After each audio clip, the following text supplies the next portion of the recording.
महान होगेगा। देख तो पेंड्री तालाब पावन धाम बन गेगा। देख तो पेंड्री तालाब पावन धाम बन गेगा। गिरे अपने मन के काम बन गेगा।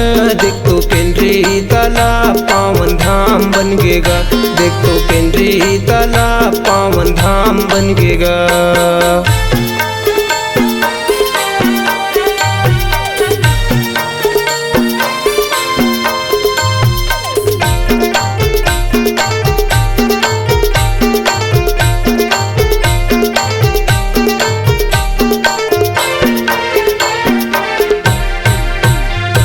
साधु रूप माया के गुरु बब तरियम धुनी लगाए है। तरियम धुनी लगाए है। कत का दिन के बैठे रहे तो कोनो समझ नहीं पाए है। कोनो समझ नहीं पाए है। कोनो समझ नहीं पाए गुरु तुल कोनो समझ नहीं पाए है। कोनो समझ नहीं पाए गुरु तुल कोनो समझ नहीं पाए। हक माटी तक है चंदन के समान हो गेगा। देख तो पेंड्री तालाब पावन धाम बन गेगा।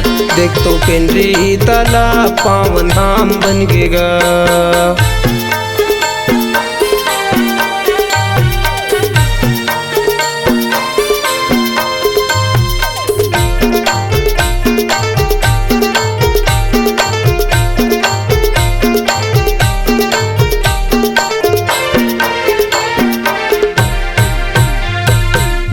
दुरिहल मन खे आके पेंड्री तालाब मन हाथेगा।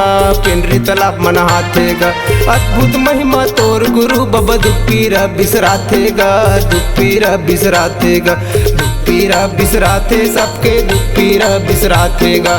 दुपीरा बिसराथे सबके दुपीरा बिसराथेगा। यही गाँव के आदमी मन के भाग जागेगा।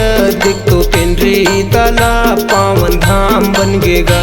देख तो पेंड्री तालाब पावन धाम बन गेगा। मोर मुकेली झीलक माटी महान हो गेगा। देख तो पेंड्री तालाब पावन धाम बन गेगा। देख तो पेंड्री तालाब पावन धाम बन गेगा। गिरे अपने मन के काम बन गेगा। देख तो पेंड्री तालाब पावन धाम बन गेगा। देख तो पेंड्री तालाब पावन धाम बन गेगा। देख तो पेंड्री तालाब पावन धाम बन गेगा। देख तो पेंड्री तालाब पावन धाम बन गेगा।